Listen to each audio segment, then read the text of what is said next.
Me alegro que llegaron. Vamos a orar primero y después vamos a meditar en el texto en esta noche que tenemos para hoy y después vamos a tomar los motivos de oración. ¿Les parece? Oramos. Padre amado, gracias Señor te damos por este día. Gracias porque reconocemos tus bondades, tus beneficios.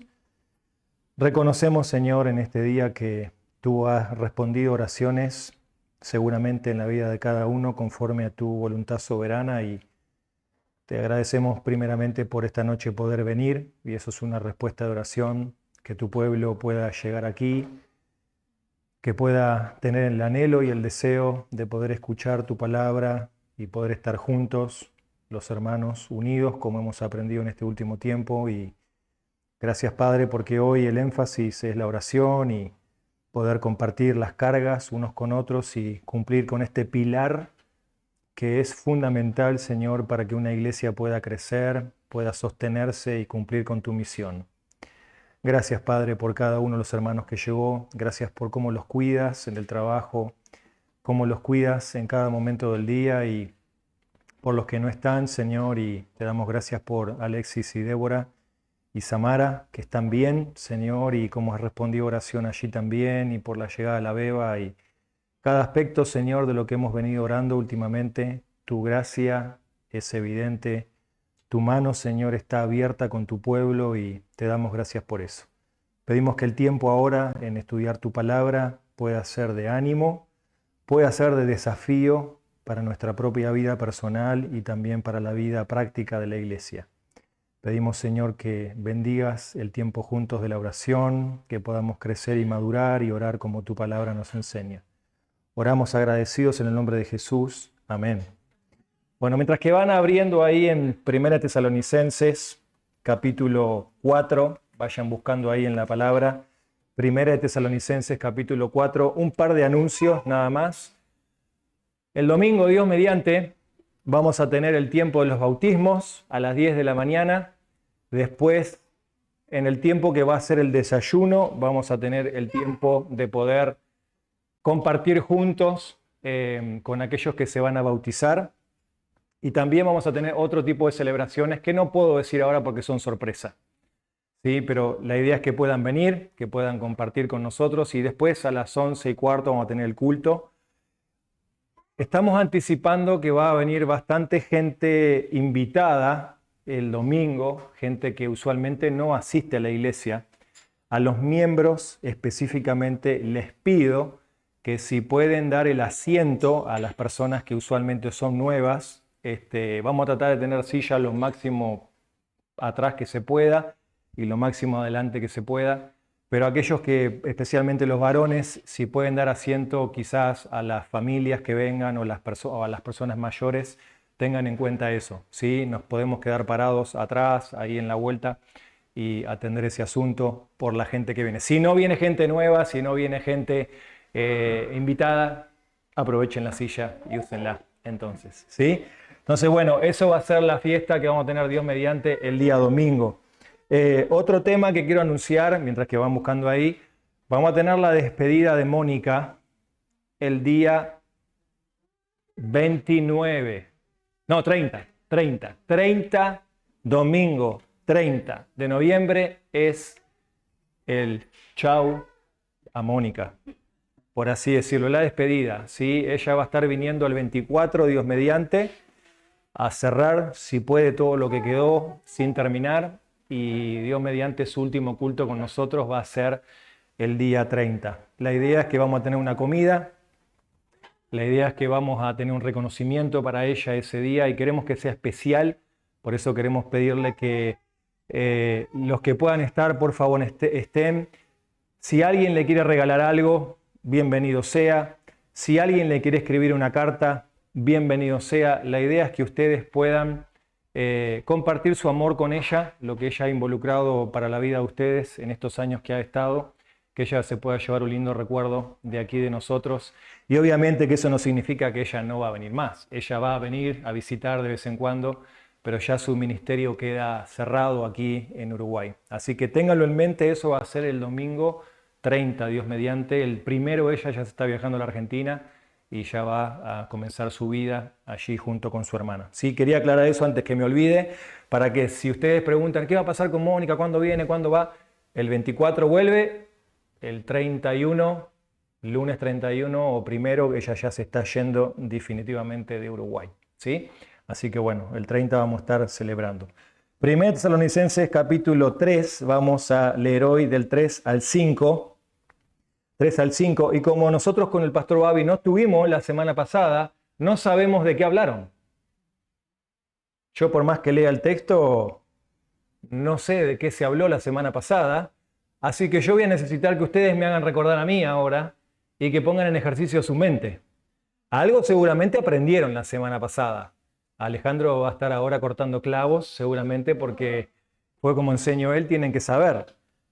Les voy a ayudar yo, solamente leyendo el texto. Vamos a leer el texto y dice: por los demás hermanos les rogamos y les exhortamos en el Señor Jesús, que tal como han recibido de nosotros instrucciones acerca de la manera en que deben andar.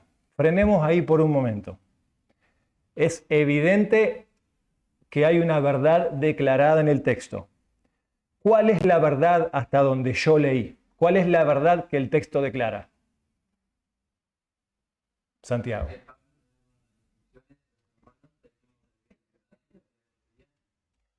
¿Cómo se debían conducir? Pablo fue en Tesalónica y le dijo a los hermanos: hermanos, esta es la manera en que ustedes deben agradar al Señor. Ahora yo le pregunto, ¿todos queremos agradar al Señor? Y todos van a decirme que sí. La gran pregunta es, ¿lo hacemos? ¿O cómo lo estamos haciendo? Porque capaz que decís, sí, bueno, estoy tratando de agradar al Señor, pero quizás todavía me faltan algunas maneras en cómo agradar al Señor. Ahora, quizás vamos a dar el beneficio a la duda al texto y no vamos a creer que Pablo está queriendo hacer alguna trampa aquí en el texto. Y noten que él dice, de la manera en que ustedes recibieron esta instrucción de cómo agradar al Señor, ¿no? Y agradar a Dios, como de hecho ya andan. ¿Ven? Están agradando al Señor ellos. Están andando bien. Como iglesia, están funcionando como iglesia. Como individuales, creyentes individuales, están haciendo lo que a Dios le agrada. Pero agrega un condimento extra. Dice, abunden en ello más y más. O sea, están agradando al Señor, están haciendo las cosas bien, pero tienen que abundar más y más. Ahora yo quiero hacer la pregunta, a ver si se acuerdan. ¿Cuál es el peligro en que la iglesia puede caer de acuerdo al versículo 1 y 2? Hay un peligro. ¿Cuál es el peligro? El texto no lo dice, pero está implícito en la exhortación. ¿Cuál es el peligro? ¿Que vos y yo podemos caer o que la iglesia puede caer? Vos no lo digas porque le enseñaste, obvio. ¿Cuál es el peligro?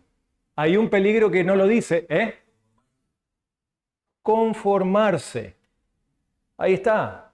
Si estoy agradando al Señor, ¿para qué tengo que seguir agradando al Señor o para qué tengo que seguir creciendo? Si vengo haciendo las cosas bien, con esto ya me alcanza. Y yo creo que a veces nosotros como creyentes podemos caer en ese letargo espiritual de conformarnos. Yo ya estoy bien. Yo ya sé las doctrinas. Yo ya conozco lo que la Biblia dice sobre ciertos temas. Yo sé lo que la Biblia dice acerca de cómo ser un buen esposo. Yo ya sé lo que la Biblia dice cómo ser un buen creyente en el mundo. Cómo debo trabajar. Yo sé lo que la Biblia dice cómo debe servir un creyente dentro de la iglesia. Yo sé lo que la Biblia dice en cuanto a cómo tratar a los demás. Yo sé lo que la Biblia dice en cuanto a teología. Yo ya sé eso. Entonces, ¿cuál puede ser el peligro en la vida de un creyente? O en la vida de una iglesia. Que una iglesia se conforme. Que una iglesia llegue a tal punto de creerse que de este lado de la eternidad no tiene que seguir creciendo. O sea, y eso puede pasar cuando nosotros creemos que estamos bien. Pero tenemos que saber algo, ¿no? Que en base a este texto, el crecimiento espiritual en la vida de los creyentes, el crecimiento en la iglesia, es progresivo, sigue aumentando, el creyente sigue creciendo hasta el día, ¿no?, que ve la perfección, que es estar delante de la presencia del Señor. Una vez un autor llamado Pink, Arthur Pink, dijo: sería un error para los creyentes pensar que de este lado de la eternidad nosotros ya conocemos todos los temas posibles en la Biblia y los aplicamos de una manera perfecta. Como les digo, Pablo dice en otras cartas que él va avanzando hacia el conocimiento, él va avanzando hacia la madurez. Entonces, el peligro aquí que estaba inminente y que Pablo veía en una iglesia que andaba bien, y eso es lo que pasa muchas veces cuando las iglesias van bien. Cuando las iglesias van bien, es como muchas veces se dice en el fútbol, ¿no? Bueno, equipo que gana, ¿qué? No sé. Pero si las cosas van bien en la iglesia, los líderes están bien, en casa estamos bien. O sea, cuando las cosas van bien, no vemos necesario seguir aplicando principios escriturales para seguir creciendo. Lo voy a repetir de vuelta. Cuando pensamos que estamos creciendo y estamos bien en las cosas del Señor, pensamos que no hay lugar, todavía no queda lugar para crecer en las cosas del Señor. Y creo que ahí es donde Pablo entra con esta exhortación y dice: de la manera que ya están andando en el Señor, abunden más. O sea, hay lugar, todavía te queda lugar. El otro día estábamos con Damián, ¿no?, en el tren, creo que lo conté el domingo, íbamos en el tren y no entraba un alfiler, literalmente no entraba. Y le digo a Damián: entra que hay lugar. Damián, no entra. Lo hicieron entrar a presión. Bueno, en nuestra vida no pensemos nunca que no hay lugar para crecer en la palabra del Señor. Siempre hay lugar para aprender algo nuevo, siempre, y a medida que vas a notar esto, a medida que vas creciendo en tu comprensión cognitiva de lo que la Biblia enseña acerca de Jesús, eso va a generar un conocimiento experimental en tu vida con el Señor. O sea, por eso digo, ¿no?, que no podemos nosotros divorciar lo que es el conocimiento mental de lo que es el conocimiento experimental. Hay mucha gente que tiene mucho conocimiento en la cabeza de Biblia, cita Biblia así, pero acá son 30 centímetros que todavía no se ha secado el cemento, todavía está fresco y todavía debe seguir creciendo. Y eso era el peligro con la iglesia en Tesalónica. Amaban a Dios, amaban a los hermanos, evangelizaban, hacían todo. Pero Pablo dice: deben crecer más. Y en base a esa exhortación, la gran pregunta para nosotros es: ¿cómo podemos seguir agradando al Señor? Si ya le estamos agradando, ¿cómo podemos seguir agradando al Señor?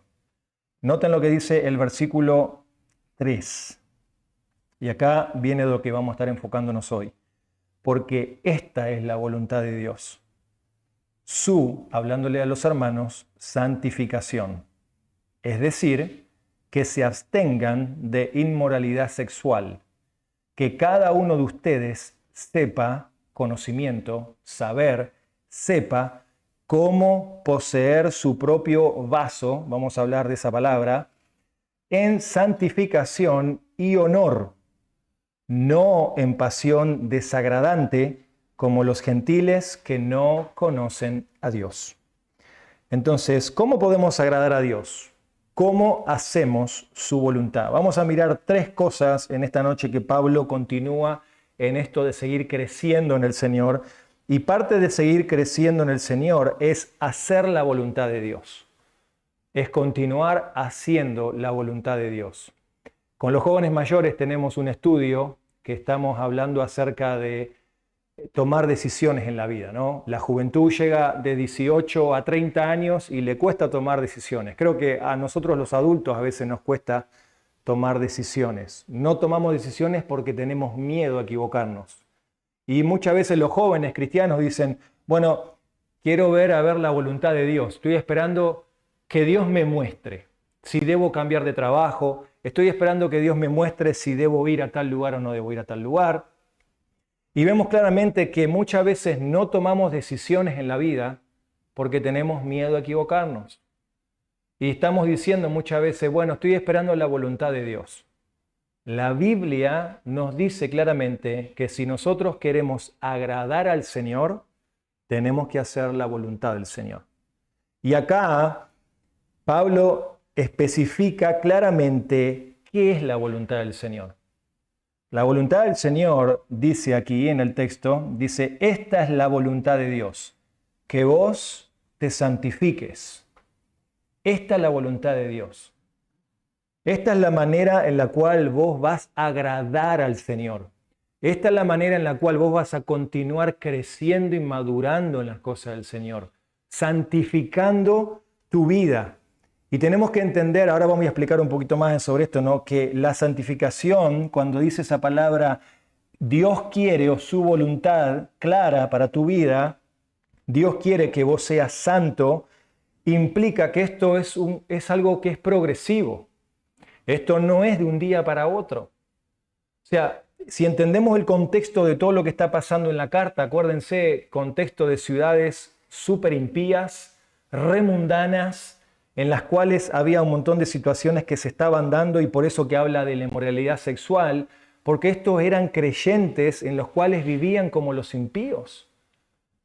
Y una persona, escucha bien esto, una persona que realmente se acostumbró y vivió toda su vida bajo pecado, hay cosas que en la vida cuestan cambiar. No significa que no cambie.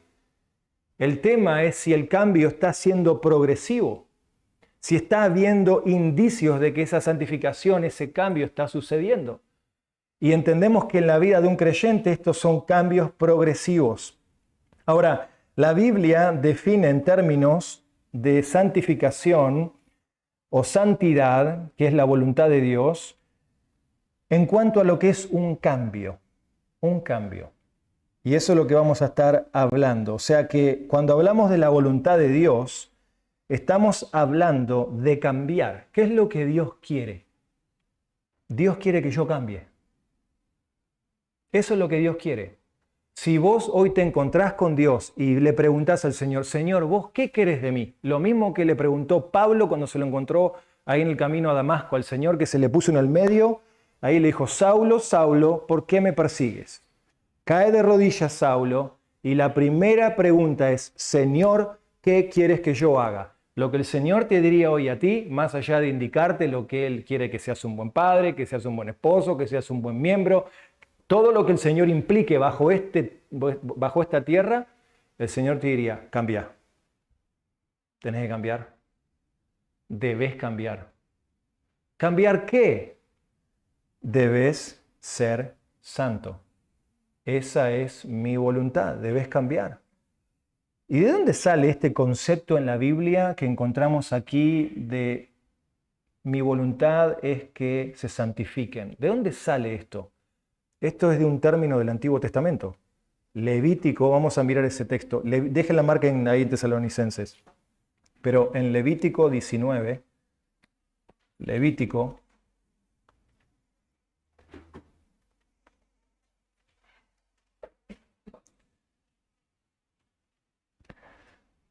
y de hecho, sea de paso, no sé cuál es tu visión del Antiguo Testamento, pero el domingo vamos a empezar a estudiar el libro de Hebreos. Y el libro de Hebreos es una ventana abierta a lo que es el Antiguo Testamento. Para poder entender el libro de Hebreos, Levítico 19, 2. Para poder entender el libro de Hebreos, vamos a ver muchas imágenes que son del Antiguo Testamento y que ahí vemos que por qué Jesús es mejor que todo lo que es el Antiguo Testamento, ¿no? Entonces dice 19.2, entendemos las leyes, las ordenanzas, los sacrificios. Dice, entonces el Señor le dijo a Moisés, habla a toda la congregación de los israelitas y diles, santos serán porque yo, el Señor su Dios, soy santo. ¿Ven de dónde sale el concepto? Dios ya en el Antiguo Testamento quería que su pueblo sea santo. Esa era la voluntad de Dios. Queremos que ustedes sean santos. Ahora, aclaro, cuando uno piensa no en santo, ¿qué es lo primero que viene a la mente? Santidad. No, perfecto. Pastor, ¿sabe qué? Yo vengo del paganismo literal. Usted no sabe lo que era mi vida antes de conocer al Señor. O Podemos pensar, ¿verdad?, como los fariseos, que lavamos el plato por fuera y que no tenemos una vida tan mala como la tiene el ladrón de la esquina, ¿no? Pero nuestro corazón, como dice la Escritura, es que una tumba, un sepulcro. Cuando pensamos en la palabra santificación, muchas veces caemos en el error de pensar que Dios quiere gente perfecta. No es el concepto que la Biblia está hablando. El concepto de santificar al creyente es apartarse de algo para algo, apartarse de para algo. Y lo que Dios está diciendo es, yo soy santo, yo soy puro, apartado del pecado, dice Dios, y lo que yo quiero es que mi pueblo salga de ahí y sea como ¿quién? Como yo. Entonces mi pueblo debe cambiar. Ahora, conociendo la historia del Antiguo Testamento, ¿cómo era el pueblo de Israel? Pregunto yo, ¿cómo era el pueblo? Una característica del pueblo, ¿cómo era? Desobediente, ¿dijeron qué? Rebelde. Otra más, ¿qué más? ¿Qué más? ¿Qué más hacía el pueblo que les encantó? ¿Eh? Sí, pecado. Quejoso, murmurador. Ahora yo pregunto, ¿no es lo mismo con nosotros? ¿No nos quejamos? ¿No murmuramos? ¿No somos rebeldes a Dios? El concepto que la Escritura habla en cuanto a la santidad tiene que ver con cambiar. Ser como el Señor. Y vamos a llegar a ser como el Señor cuando estemos con el Señor. Ahora es un cambio que es progresivo y que lo tenemos que entender. Ahora, en el contexto del pasaje que nosotros estamos estudiando en Tesalonicenses capítulo 4, parece que esto de la santidad tiene como un aspecto negativo, como que es algo malo. ¿Por qué? Y estricto sobre todo, ¿no? Porque si ustedes miran, dice, mi voluntad es que ustedes cambien, se santifiquen, es decir, se abstengan de algo, de moralidad sexual. O sea, es como que me tengo que abstener de algo para que realmente yo pueda cambiar o pueda ser santo como es el Señor. Déjenme leerles algo que dijo un hombre acerca de lo que es el cambio en la vida de un creyente, cómo un creyente cambia. Dice, ¿cuáles son las dimensiones prácticas del cambio? Como cristianos, nos esforzamos por vivir como a Dios le agrada, porque amamos la justicia y anhelamos vivir para la gloria de Dios. O sea, no nos esforzamos para que el pastor nos diga, qué bien que andás, como le dijo Pablo a la iglesia, andan bárbaro.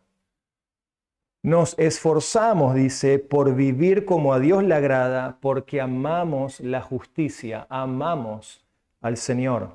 Amamos la justicia y anhelamos vivir para la gloria de Dios. Eso tiene que ver con las motivaciones de tu corazón y tiene que ver con los deseos de tu corazón. Eso es parte del cambio, eso es parte de lo que realmente genera que una persona salga de donde estaba y avance hacia otra cosa, avance hacia la perfección de Dios.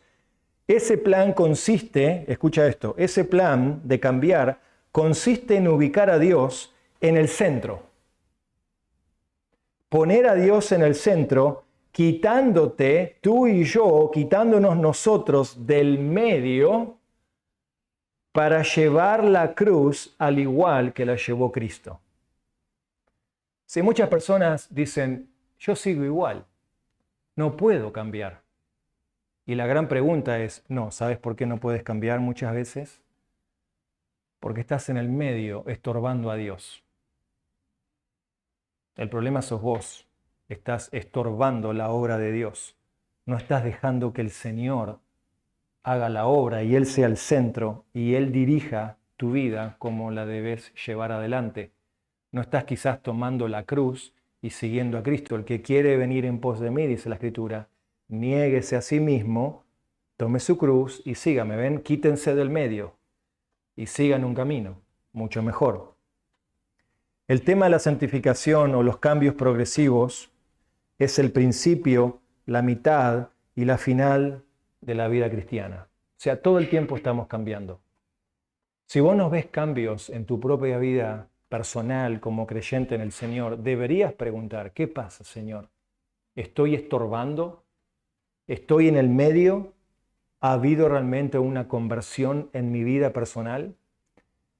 Entonces Pablo comienza con esta idea de lo que es la voluntad del Señor en cuanto a un tema en particular que va a hablar en base al contexto de ellos, pero más allá del contexto más abierto para nosotros, tiene que ver con la voluntad de Dios para nuestra vida. Por eso aquí Pablo va a hablar de 3 preguntas que surgen de nuestro texto en Tesalónica. ¿Qué tipo de conducta sexual Dios requiere? Habla de eso el texto. ¿Qué tipo de conducta sexual Dios requiere? Número 2, ¿cómo puede un creyente ser moralmente puro en el ámbito sexual? Y tercero, ¿por qué debería un creyente mantener pureza sexual? Sí, estas cosas muchas veces uno dice, no, pero la Biblia no habla de estos temas. El texto dice claramente lo que Dios espera de sus hijos, cómo deben agradarle conforme a la voluntad del Señor. Entonces, noten conmigo versículo 3 al 6, que en segundo lugar vemos la manera en que el creyente cambia. O sea, ya vimos cómo es el cambio, ahora, ¿cómo cambio? Y en este asunto, como les digo, habla de un tema en particular, pero creo que este aspecto abarca cada aspecto de la vida cristiana. ¿Cómo un creyente va cambiando? El fruto directo de la salvación es el cambio bíblico. Eso márcalo en tu corazón, márcalo en tu Biblia. El fruto directo de la salvación es el cambio bíblico o la santificación. Quiero que miremos capítulo 3, versículo 13 del mismo libro. 1 Tesalonicenses 3:13. Noten lo que dice ahí la palabra. 3:13. Dice, a fin de que Él afirme sus corazones irreprensibles en ¿qué? Santidad delante de nuestro Dios y Padre en la venida de nuestro Señor Jesús con sus santos. ¿Qué es lo que Dios quiere? ¿Qué es lo que Pablo anhela para la iglesia? Que sus corazones se afirmen en santidad. Entonces, ¿cómo cambiamos? ¿Cómo el creyente cambia? El cambio ocurre cuando un creyente, por medio del Espíritu y la palabra, abandona, escucha bien, abandona patrones pecaminosos de pensamiento y de conducta en su vida. Así ocurre el cambio bíblico en una persona. Cuando esa persona, por medio del Espíritu Santo y la palabra, o sea, vos podés decir en esta hora un ejemplo, yo no puedo cambiar, o no sé cómo cambiar, o siempre estoy luchando con las mismas cosas. 2 preguntas. ¿Tenés el Espíritu de Dios? Número 2, ¿estás abriendo la Biblia para leer y ver cómo confrontar esos pecados? El cambio ocurre con el Espíritu de Dios y con la palabra de Dios. Si tenés esas 2 cosas en tu corazón, entonces ahí podés abandonar los patrones pecaminosos de pensamiento y conducta. ¿Y qué pasa con ese hueco que dejo ahí adentro? ¿Qué pasa con ese abandono de cosas que no hago más? Las reemplazas con hábitos de pensamiento y deseos de corazón que glorifiquen ahora al Señor. Ese es el cambio progresivo en una persona a medida que va madurando en las cosas del Señor. Entonces podemos decir que, número 1, el creyente va cambiando progresivamente y espiritualmente. Va cambiando progresivamente y espiritualmente. No depende de técnicas, sino depende del poder del Espíritu. A medida que yo me expongo a la Escritura y leo la palabra y dejo que Dios transforme mi corazón, me voy a poder abstener de lo que el texto dice que vamos a ver en un momento, de las pasiones o inmoralidades sexuales. Vamos a ver en un momento eso nada más. Pero tengo que entender cómo cambia una persona. Por eso, cuando alguien viene a la iglesia nuevo, no pretendas o no pretendamos que las personas actúen como Jesús el primer día que vienen. No pretendamos que las personas nuevas actúen como Jesús o piensen como Jesús o hagan como Jesús a los 10 días o al mes o al año que están. Todo depende si la persona tiene el Espíritu de Dios en su corazón y si se expone a la luz de la palabra de Dios. Porque así es como las personas cambian, con el Espíritu de Dios y con la palabra de Dios. Son las dos herramientas que Dios usa para cambiar a alguien. El crecimiento es progresivo y espiritual. Es doble. El avance es doble. ¿Por qué? Porque se debe dejar de hacer algo y se debe reemplazar eso con algo mejor. ¿Qué significa eso? No basta con dejar el pecado, debe ser sustituido por obediencia activa.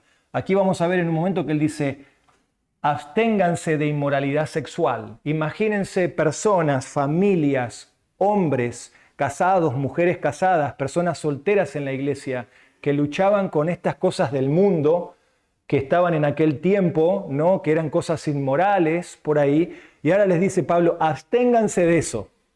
Estoy dejando un hueco adentro de mi corazón, porque esa era mi vida antes. Yo me dedicaba a eso antes, yo miraba esas cosas antes, yo deseaba esas cosas antes, yo anhelaba todo eso antes. Y ahora me estás diciendo que para cambiar tengo que dejar de hacer eso. Entonces, vamos a ver en el texto cómo la Biblia nos dice que debemos hacerlo y cómo podemos hacerlo. Reemplazándolo, dice, cada uno de ustedes sepa cómo poseer su propio vaso. En un momento vamos a ver eso. Pero es progresivo el cambio, es doble el cambio porque se debe dejar y se debe poner otra cosa que es mejor a lo que se dejó. Y hay varios pasajes de Efesios 4, 22, Colosenses 3, 5, no tenemos tiempo para verlo, pero lo pueden ver. Y el cambio tiene un propósito y acá yo creo que es la clave. Acá es la clave porque acá es donde, como dije, ¿no? El cambio sucede cuando vos te quitas del medio y pones al Señor en el centro. Y eso tiene que ver con el corazón.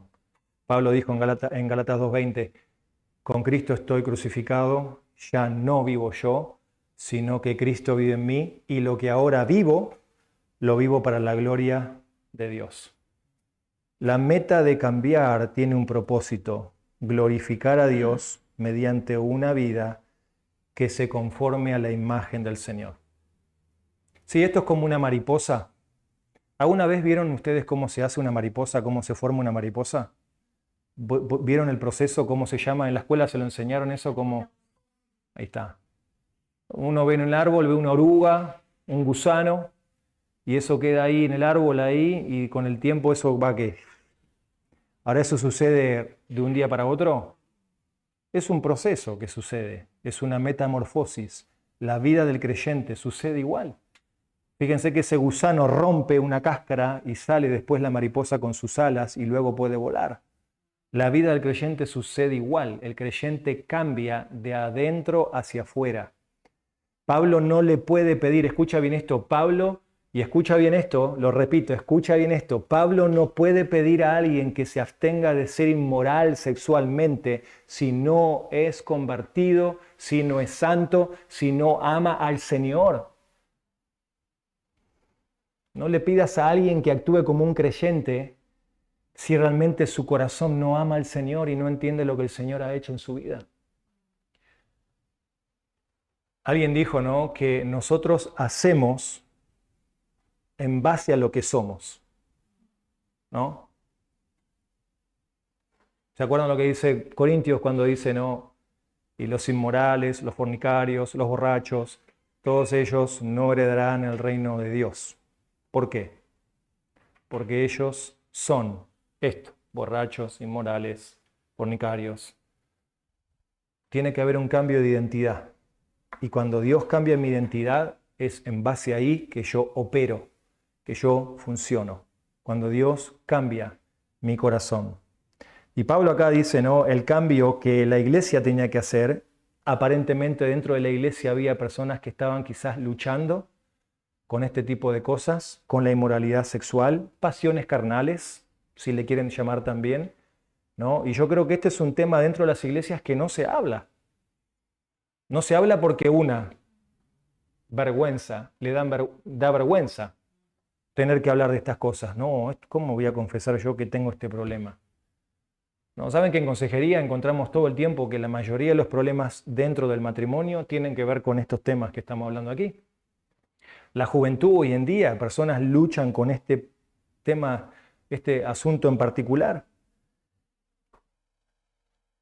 Y Pablo dice, absténganse de la inmoralidad sexual. La voluntad de Dios, el cambio es que ustedes, en particular esta iglesia, se abstenga de este asunto, pasiones carnales. En otras palabras, estar lejos de cualquier pensamiento o conducta desordenada en lo relacionado a la vida sexual del creyente.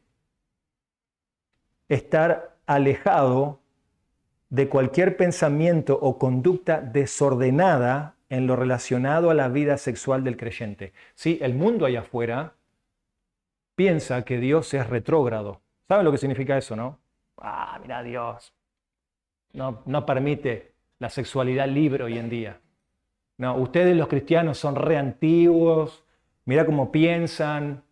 Déjame decirte, primeramente que nada, Dios es el autor y creador de la sexualidad. Él sabe mejor que nadie cómo funciona. Él sabe mejor que nadie cómo una persona puede disfrutar de esto correctamente bajo los patrones que Él estableció, el matrimonio. El matrimonio. Entonces, vemos que aquí Pablo está hablando a ciertas personas, quizás dentro de la congregación, que estaban teniendo este tipo de problemáticas, o matrimonios que estaban luchando con este tipo de conductas de antes, o personas solteras en la iglesia que estaban luchando con este tipo de problemáticas. Y Pablo dice, absténganse, o estén lejos es la palabra, o quiten de ustedes todo lo que tenga que ver con inmoralidad sexual. Esa palabra inmoralidad significa la palabra porneias, que es la famosa palabra que nosotros en español conocemos como pornografía.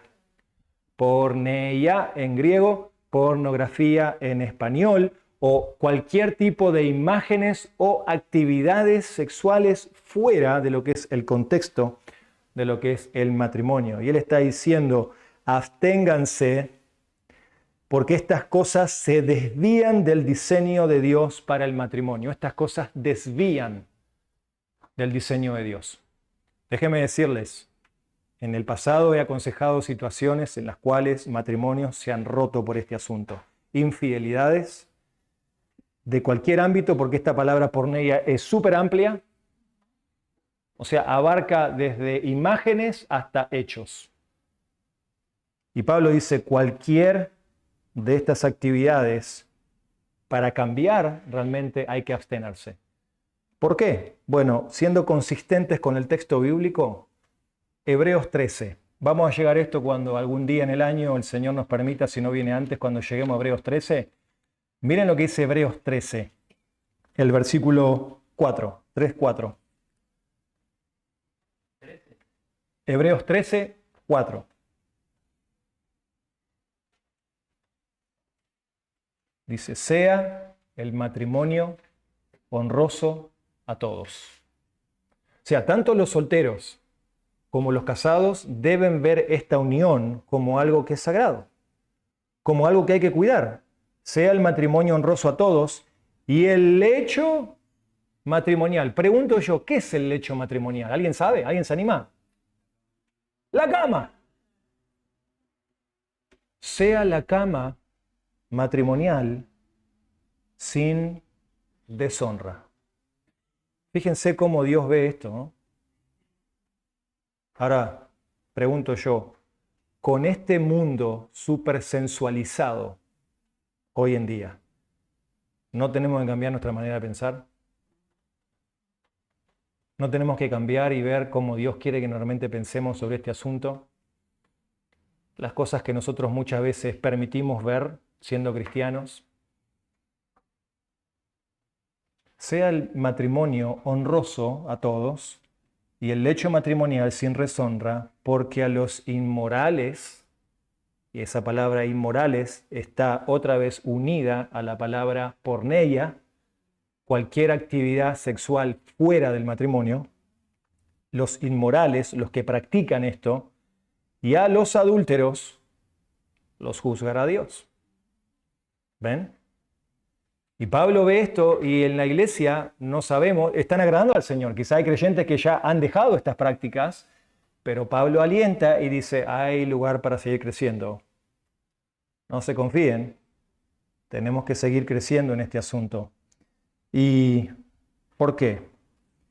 Porque acá dice, aquí el texto dice, absténganse de la inmoralidad sexual y que cada uno de ustedes, fíjense, ¿no? Yo no sé cuánta gente había en esa iglesia, pero dice, cada uno de ustedes sepa tener, no está hablando de parejas, no está hablando de grupos específicos, dice cada uno, todos en la iglesia, todos, esto involucraba a toda la congregación, dice cada uno sepa cómo poseer su propio vaso.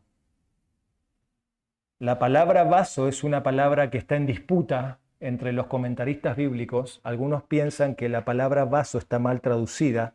Si ustedes tienen Reina Valera, van a encontrar que en la Reina Valera dice, cada uno sepa tener su propia esposa. Pero ¿cuál es el problema de que si dice solamente esposa? El contexto inmediato del texto no viene hablando acerca de una relación matrimonial, sino que viene hablando en contexto general de lo que es la vida personal del creyente y la iglesia.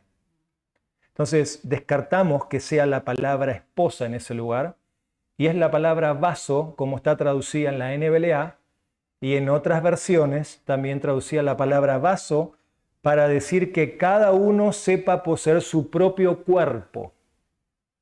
Cada individuo en la iglesia debe saber cómo cuidar su cuerpo de las inmoralidades sexuales. Eso es lo que Pablo está diciendo acá. Y eso tiene que ver, mi querido hermano, a que nosotros sepamos y tengamos una estrategia bien clara en nuestra mente y en nuestro corazón de cómo evitar caer en inmoralidad sexual. Y acá hay un principio que la Escritura enseña claramente, ¿no? Que la estrategia es el cuerpo no debe controlar al creyente, sino que el creyente debe controlar al cuerpo. El creyente, el espíritu que el Señor ha dado al creyente, debe controlar los pensamientos, el corazón, las motivaciones y las acciones. Eso tiene que ver con dominio propio. Por eso cuando hacemos consejería a las personas, ¿no? Siempre abordamos tres cosas. Tus motivaciones en tu corazón. ¿Qué querés realmente? ¿Qué estás dispuesto realmente a hacer que querés algo tanto que no importa qué, que si hay que pecar, lo voy a hacer para tener eso? Corazón. ¿Qué es lo que estás pensando en el momento, que estás todo el día pensando y pensando y pensando en esto, que tu cabeza no puede quedar un momento hasta que empezás a actuar, ahora empezás a hacer, ¿verdad? Todo lo que tiene que ver con las acciones. Tú debes aprender a tener dominio propio porque es un fruto del Espíritu. Cada creyente debe aprender a cambiar bíblicamente en todas las áreas de la vida, pero en este asunto debe cuidar su cuerpo. Sepa, dice, el texto dice, sepa cada uno cómo tener su propio cuerpo. La idea es tener el conocimiento o las habilidades necesarias para llegar a la meta. ¿Cuál es la meta de Dios? Que yo sea como Él. Si estás casado, la meta de Dios es que disfrutes a tu esposa. Si estás casada, que disfrutes a tu esposo bajo los parámetros que Dios estableció, su gloria. Todo lo que haga, lo voy a hacer para disfrutar lo que Dios me ha dado. Proverbios capítulo 5. Alégrate, joven, con la mujer de tu juventud, que sus caricias te satisfagan en todo tiempo. Si quieres ser un poco más romántico, ve al libro de Cantar de los Cantares. O sea, fíjense, Dios tiene sentido del humor, hermanos. O sea, Dios nos ha dejado todo en su palabra para que nosotros hagamos las cosas bien. Por eso que uno no puede pensar, a mí ya el mundo no me influencia. El mundo está todo el tiempo influenciando con sus maneras de pensar, con sus conductas, y como creyentes nosotros tenemos que aprender a santificarnos. ¿Y por qué debo hacer esto? ¿Por qué? Noten lo que dice el versículo 5 para terminar. Dice, sepa cómo poseer su propio cuerpo en santificación, ¿ven? O cambio, o transformación, y honor. ¿Ven? El cuerpo debe dar gloria al Señor. Mi cuerpo debe dar gloria. Miren, hay pila de versículos que no tenemos tiempo de ver, pero acuérdense el que dice Corintios, ¿se acuerdan? Dice, el hombre que se une a una prostituta, ya ha ¿qué? Se ha unido a ella y ha caído en inmoralidad. O sea, hay un montón de versículos que hablan acerca de la inmoralidad y el uso del cuerpo para estas cosas. Y Dios dice, ustedes fueron comprados con alto precio, la sangre de Cristo. Entonces, mi cuerpo debe ser usado para santificación, para cambiar, pero también para honor al Señor. Ahora voy a ser separado del mundo, voy a usar mi cuerpo para la gloria del Señor, ¿no? Y dice, miren versículo 5, no en pasión desagradante. No hay nada malo con tener pasiones. ¿Por qué? Porque escucha bien esto, Dios nos hizo seres, número 1, pensantes, número 2, con emociones. O sea, si no sentís nada, decís, no, a mí no me pasa nada, sos un témpano, algo no está bien. Dios nos hizo para que nosotros sintamos y expresemos nuestras emociones. Esposos, sean apasionados con sus esposas. Esposas, sean apasionadas con sus esposos. Es lo que la Biblia enseña, que debe pasar. Y los solteros, dice, no se involucren en moralidad sexual, dice, no en pasión desagradante. ¿Cómo quién? Como los gentiles que no conocen a Dios. ¿Sí? Hay un contraste tremendo entre una persona que conoce al Señor y una persona que no conoce al Señor. El creyente no, escucha bien esto, el creyente no debe actuar como un incrédulo en cualquier asunto de la vida. Por eso digo que esta lección hoy abarca básicamente cómo alguien cambia. Cambia desde la identidad con Cristo, cambia absteniéndose y reemplazando por hábitos escriturales y el Espíritu Santo, y teniendo bien en claro cuáles son las cosas que le pueden llegar a hacer caer. El creyente no debe actuar como un incrédulo. En otras palabras, como dice aquí el texto, no conocen a Dios. Una persona que no conoce a Dios es una persona sin control, sin autoridad. Una persona que hago lo que quiero porque Dios soy yo. Cuando 2 Corintios 5 dice, para esto Jesús murió y resucitó, para que ya no vivan a ustedes para sí, sino que ahora vivan para aquel que murió y resucitó por ustedes. Vivimos, hermanos queridos, bajo dos reinos, o podemos vivir bajo dos reinos, o un reino mejor. ¿Vivís para tu propio reino o vivís para el reino de Dios? Uno u otro. No, la Biblia dice, no podemos servir a dos señores. Amamos a uno, aborrecemos al otro y viceversa. No podemos amar a dos. Por eso, la pregunta hoy para nosotros, pensando en el versículo 3 y 4, el contexto inmediato habla en cuanto a la inmoralidad sexual. La pregunta práctica es, ¿te estás cuidando y absteniendo de caer en inmoralidad sexual? No importa el estado civil que estés. ¿Qué estás haciendo para abstenerte de inmoralidad sexual en este mundo súper e hipersexualizado? ¿Cuáles son las barreras que Dios te está dando con la Escritura para poner cerrojos y guardarte como un vaso para honor para el Señor? Esa es la primera pregunta. La segunda pregunta para que nos examinemos en esta noche es, olvidémonos de este aspecto particular del texto y es, ¿estás cambiando? Se ven cambios en tu vida. Se ven que en tu vida está lo que dice el versículo 3. Esta es la voluntad de Dios para mí. Quiero ser como el Señor. ¿Anhelás ser como el Señor? te levantás cada día y decís, hoy quiero ser un paso más cerca de Cristo. Hoy quiero aprender a desear lo que Él desea. Hoy quiero aprender a pensar como Él piensa. Hoy quiero hacer como Él hizo. Si eso está en tu corazón adentro, estamos en buen camino. Debes seguir avanzando y anhelando.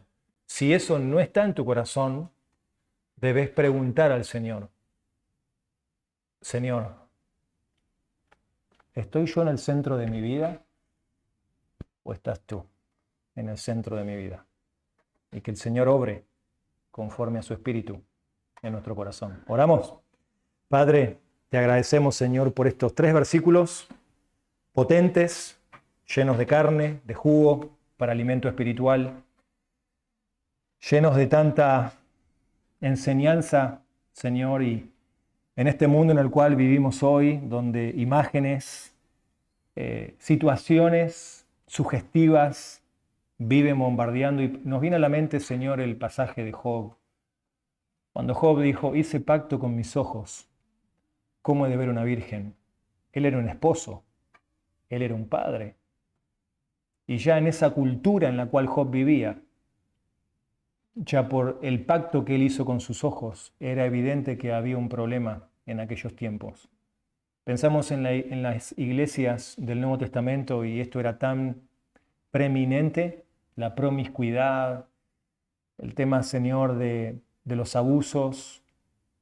Y pensamos en esto y cómo estos creyentes tuvieron que vivir, pero nos da ánimo porque sabemos que Cristo, tanto en Corintios como en Tesalónica, tu palabra nos dice que el Señor, así como viene la tentación, también Él nos provee de una salida. Gracias, Padre, por el escape. Gracias por el Espíritu Santo y la palabra que obra el cambio en nosotros. Pedimos que tú bendigas la palabra conforme a la necesidad hoy de cada uno haya tenido, que se vaya pensando en la casa, en las áreas en las cuales debemos seguir creciendo y cambiando. Pedimos tu bendición en el nombre de Jesús. Amén.